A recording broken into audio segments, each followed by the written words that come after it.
matkamies, tulee kyytti. Joo, kiitos, kiitos.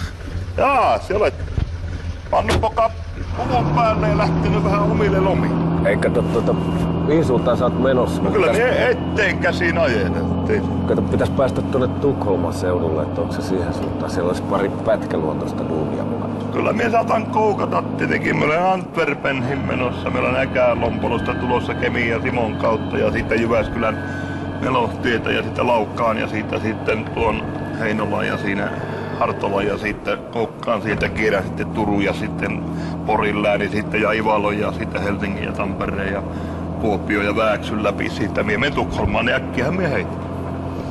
Ei se ole sitten... Mikä mies se on? No mikäs mä? Ihan vaan tällainen matkamies. Se kun matkalla olla, jaa. Olen töihin mennyt Tukholmaan. Töihin joo. Joo, niin minä vähän katsoin, että se on sen näköinen. Minä olen itsekin paljoudessaan, nuoruudessaan. Minä Tukholmassa kulin kun minä olin autoja, silloin kun minä olin joloppina, niin maalasin. Siinä Volvoa tehtiin silloin Tukholmassa, niin nehän teki ensin niitä pienoismalleja. Ai jaa. Joo, pädekästään, niin sitten ne huomasi ruottalaisetkin, että ne on vähän liian pieni, ettei niihin mahu rekkamies istumaan. Aivan. Pienoismalli, eli piti tehdä oikea auto.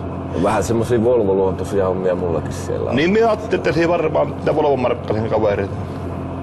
Tuleeko se? Kyllä minä jo, se on mun serkkupoika. Minä tunnen niitä. No. Etkä siihen ryökäle minun lompakon vien.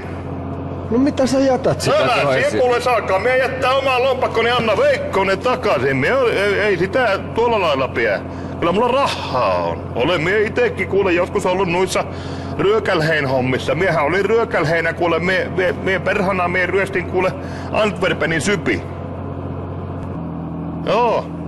Elekatti kuule, ja se kun öiseen aikaan tuolla lailla justiin, niin mie meni oven vierestä siinä ja peru kuule, kun kävi niin, että se ei sitten ne rahat ei käyneekään enää Kählompolon osuuspankissa niin vaihossa. No miksei? No en oli isompia seteleitä.